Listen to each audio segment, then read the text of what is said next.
Ceci n'est pas une carte téléphonique, mais bien une carte à puce qui va vous permettre de conserver tous vos mots de passe, top secrets et les mots-clés de vos wallets crypto. Salut, c'est Corben de Corben.info et aujourd'hui, on va tester Satoship. Mais avant, je voulais quand même remercier les Patreons parce que c'est grâce à eux que je peux faire ces vidéos. Donc merci les Patreons, merci beaucoup. Et puis, n'hésitez pas à nous rejoindre sur patreon.com/Corben ou sur la chaîne YouTube, sur Twitch et à mettre des pouces bleus, des commentaires, des petits likes. Ça me fait toujours plaisir. Et alors, de quoi est-ce qu'on va parler aujourd'hui? Eh bien, on va parler d'un outil qui s'appelle Seedkeeper, qui est développé par une société qui s'appelle Satoship, qui permet d'avoir ce qu'on appelle le self-custody de ses mots de passe et de ses cryptos, pourquoi pas aussi. Alors à la base, Satoship, c'est une société belge qui existe depuis des années et qui propose un wallet crypto-monnaie, voilà, tout ce qu'il y a de plus, on va dire, classique, mais sur des cartes à puce un peu de ce style-là. Et ils ont lancé un nouveau produit qui s'appelle Seedkeeper. Alors Seedkeeper, il est intéressant parce que non seulement il vous permet de stocker votre seed phrase, c'est-à-dire la phrase qui vous permet de déverrouiller votre portefeuille crypto, d'accéder à vos cryptos, mais en plus il peut stocker des mots de passe, tout ce qu'il y a de plus classique. Donc c'est l'équivalent d'un LastPass, d'un Bitwarden, de ce genre d'outils, mais en physique, en hardware. Donc je vais vous montrer comment on s'en sert, comment ça fonctionne. Alors pour être totalement transparent avec vous, avant d'aller plus loin dans cette vidéo, je tiens quand même à vous dire que Satoship est partenaire de mon blog, donc ils ont financé un article sponsorisé, mais pas une vidéo sponsorisée de test, vraiment juste l'article. La vidéo c'est moi qui l'a fait parce que je trouve leur truc cool et j'avais envie de vous montrer comment ça fonctionne. Donc c'est pas vraiment une vidéo sponsorisée, en même temps ils m'ont payé pour parler de leurs produits sur mon site, sur corben.info. Donc je la marque comme sponsorisée aussi cette vidéo, même si je suis pas payé pour la faire. Je la fais vraiment pour eux gratos, de bon cœur, parce que je trouve ça cool. Donc c'est tout. Voilà, mais au moins vous avez le disclaimer, vous avez l'info, vous savez, totale transparence comme d'habitude. Et pour ça, on va se rapprocher un petit peu. Donc je vais vous montrer en fait comment ça arrive. Ça arrive dans une pochette un peu comme ça qui s'appelle Seedkeeper. Voilà, il y a un petit sceau dessus de sécurité pour montrer qu'on n'y a jamais accédé. À l'arrière,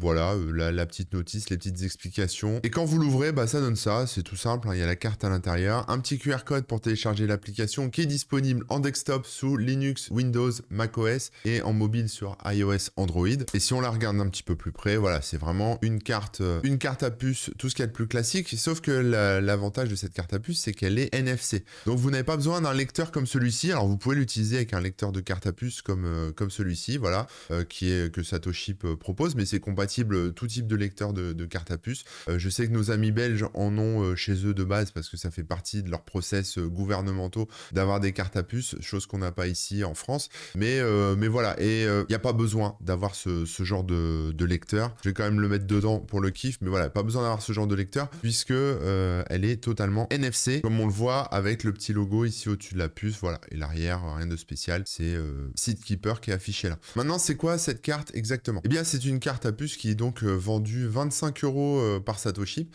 qui est multifonctionnelle, c'est-à-dire qu'elle permet de générer, d'importer et d'exporter tous les secrets liés au monde de la crypto, donc mot de passe, phrase mnémonique, hein, vous savez, la fameuse seed phrase avec 12, 18 ou 24 mots. Et ça permet comme ça de les stocker et de plus avoir à les écrire sur papier. Cette petite puce, c'est pas uniquement une mémoire flash de basique qu'on peut retrouver sur des cartes similaires.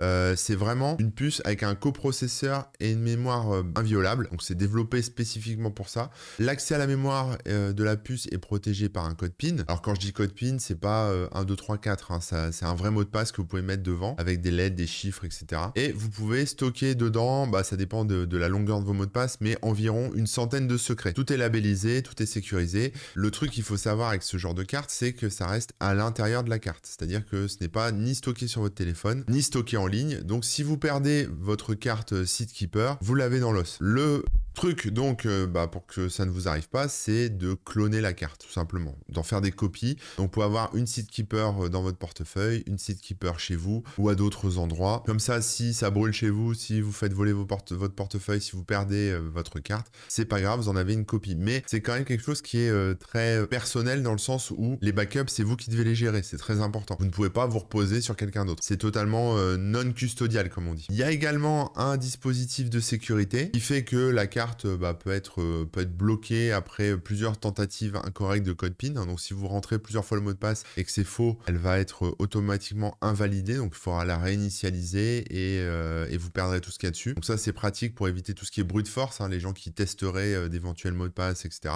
En cas de fois, les réinitialiser, donc c'est mort. Et c'est surtout compatible BIP39, donc vous pouvez sauvegarder votre phrase de passe, comme je disais, que ce soit 12, 13, 15, 24 ou 25 mots-clés, et vous pouvez en mettre plusieurs. L'intérêt de la chose, c'est d'en mettre plusieurs. Voilà. Et comme c'est compatible mobile aussi, c'est très simple, il n'y a pas besoin de se loguer, il n'y a pas de KYC, il n'y a rien de tout ça, c'est gratuit, c'est à vie, il n'y a pas d'abonnement avec cette carte. Vous la mettez en NFC, enfin vous la passez derrière votre téléphone en NFC, et vous avez accès à votre portefeuille. Il n'y a même pas besoin d'une connexion internet pour faire fonctionner le truc. Tout est stocké là-dedans. Donc au-delà de l'aspect pratique de la chose, on peut aussi l'utiliser, d'abord pour soi, pour faire des backups de ces cartes, de ces sites, de ces mots de passe. Ça peut être votre mot de passe Gmail que vous mettez dessus. C'est pas forcément des choses liées à la crypto. Vous pouvez y mettre aussi, pourquoi pas, votre site phrase, votre portefeuille, enfin les mots-clés de votre portefeuille crypto, et transmettre le code PIN plus tard à vos petits-enfants quand vous serez mort dans votre testament, par exemple. Ça peut être une possibilité. Et puis surtout, c'est vachement plus discret qu'une clé USB, ça se glisse dans le portefeuille, c'est assez simple à balader. Voilà, une carte quoi. Donc maintenant, ce que je vous propose, c'est qu'on regarde comment on l'utilise avec le smartphone. Alors, on se retrouve sur mon téléphone, j'ai installé SeedKeeper, et là, vous voyez, j'ai un bouton Click and Scan. Donc, je vais cliquer dessus, voilà, et là, il me demande un code PIN. Pour la première fois, un code PIN. Donc, je vais écrire mon petit code PIN. Donc, je vais mettre pour la démo, je mets Toto, mais vous pouvez mettre ce que vous voulez, vous pouvez mettre un truc plus ou moins long. Il y a de quoi écrire. Donc, je vais faire confirmer. Et là, il me propose de scanner la carte. Vous voyez, prêt à scanner. Je mets la carte derrière le téléphone. Voilà, prêt à scanner. Elle est validée. Et donc, je dois confirmer maintenant mon code PIN. Donc, je remets Toto, confirmer, je rescanne. Voilà, c'est bon. La carte est OK. Donc, elle est initialisée avec mon code PIN. Donc, maintenant, il n'y a que moi qui ai accès avec ce code PIN. Je reclique une fois encore sur Click and Scan. Il me demande mon code PIN. Pour l'instant, je n'approche pas la carte. Je tape mon mot de passe, Toto, confirmer. Et là, il me demande de la scanner. Je la repasse dessus, c'est validé. Et ici, ensuite, j'ai mon portefeuille de mots de passe. Donc, je peux ajouter des nouveaux secrets. Je clique sur le plus et je peux choisir soit d'importer un secret, soit de générer un secret. Alors, admettons que je veuille stocker le mot de passe de ma boîte Gmail ou je sais pas quoi, quelque chose d'assez classique. Je peux cliquer sur générer le mot de passe et donc là, je peux créer un mot de passe. Je vais créer donc, je vais l'appeler Gmail par exemple. Donc, vous avez un label, vous mettez ce que vous voulez, c'est l'étiquette de votre mot de passe, c'est pour le retrouver. En login, vous mettez ce que vous voulez. Là, j'ai mis Corben. En URL, vous mettez ce que vous voulez aussi. Tout ça, c'est pas obligatoire, ce sont des labels, des informations annexes. Ensuite, la longueur du mot de passe, vous pouvez choisir entre un mot de passe de 8 caractères et un mot de passe de 16 caractères. Certains diront que 16, c'est un peu short, c'est vrai, j'en conviens. Malheureusement, c'est les limites techniques de la carte à puce qui font qu'on est limité à 16. Vous pouvez choisir caractères spéciaux, chiffres, minuscules, majuscules ou code facile à lire. Et en dessous, vous avez un petit bouton générer. Donc, quand vous cliquez dessus, vous voyez, vous avez un mot de passe qui se génère. Donc, si je clique plusieurs fois, j'ai plusieurs mots de passe. Donc là, j'ai mis 16, le maximum, c'est ce que je vous recommande de faire d'ailleurs. J'ai généré ce mot de passe et maintenant, je vais l'importer dans ma carte. C'est-à-dire qu'il ne sera pas stocké dans mon téléphone, il va vraiment rester dans ma carte. Je clique sur le bouton importer ici à droite et je rescanne ma carte avec mon téléphone. Voilà, c'est ajouté. Félicitations, le secret suivant a été importé avec succès dans votre SeedKeeper. Donc, mon mot de passe Gmail est maintenant dans cette carte. Donc, si je la perds, je perds mon mot de passe Gmail, d'où l'intérêt de faire une copie. Je vous montrerai après comment on fait.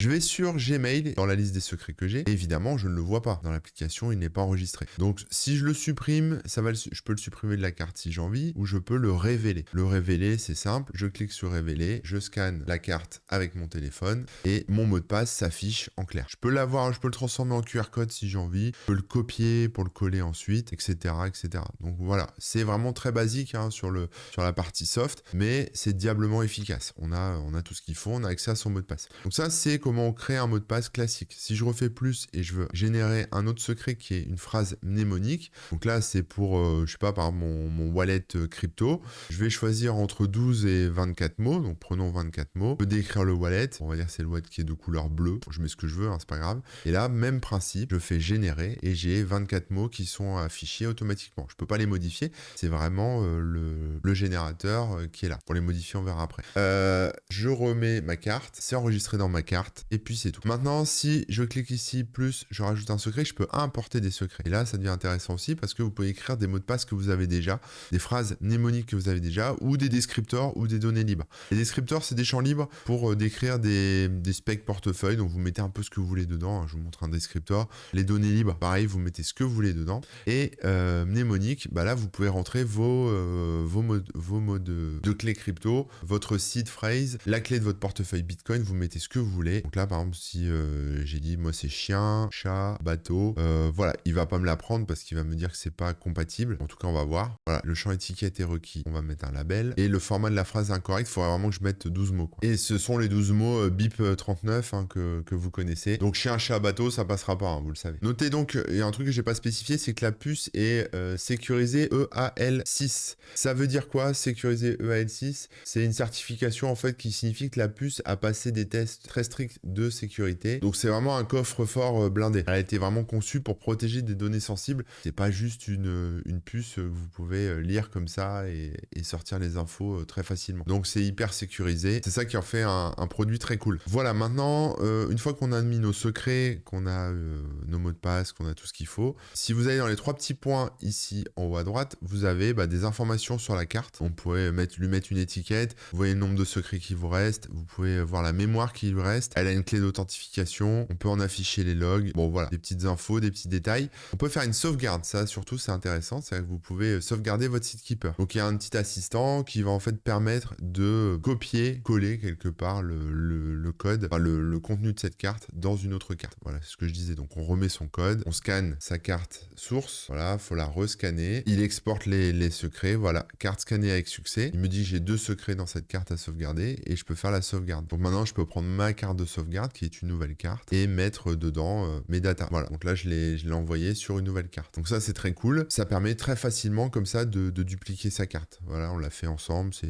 pas compliqué. Voilà, j'ai fait le tour. Donc c'est Satoshi qui fait ça. J'ai trouvé ça cool. Ça coûte 25 balles. C'est sécurisé. Vous pouvez payer avec Apple Pay, il y a tout ce qu'il faut. Et vous trouverez toutes les infos sur satoshi.io. Voilà, j'espère que ça vous aura intéressé. Ils ont aussi d'autres produits, hein. Ils m'ont envoyé une petite plaquette. En gros, il y a le SeedKeeper dont je vous ai parlé, qui permet de stocker des secrets, des mots de passe. Ils ont un autre service un peu plus connoté, wallet hardware, donc avec support du Bitcoin, Ethereum, etc. On peut mettre vraiment des portefeuilles dessus et l'application est un peu plus chiadée pour tout ce qui est crypto. Je n'ai pas testé encore ça. Et si vous êtes généreux, Noël arrive, vous pouvez utiliser Satodime. Satodime, c'est la même chose, hein, sauf que ça permet de mettre des crypto-monnaies sur une carte et de l'offrir à quelqu'un. Donc ensuite, il a accès avec son téléphone ou son petit lecteur de carte à puce. Il a accès aux fonds qui sont sur les crypto-monnaies et puis vous, ça vous permet de faire un petit cadeau à quelqu'un de manière tranquille, hein, parce que 25 € comparé à un wallet hardware plus traditionnel qui peut coûter plusieurs centaines d'euros, pour un cadeau, c'est plutôt cool. Voilà, c'est terminé. Encore merci à Satoshi pour sa confiance et pour m'avoir envoyé ces petites cartes que j'ai pu tester. Je vous donne rendez-vous sur mon blog corben.info, sur mon Twitch, sur mon Patreon surtout, patreon.com/corben, et n'oubliez pas de vous abonner à cette chaîne YouTube, à mettre des commentaires, à faire des likes, etc. Ça me fait plaisir et je vous dis à très bientôt. Ciao.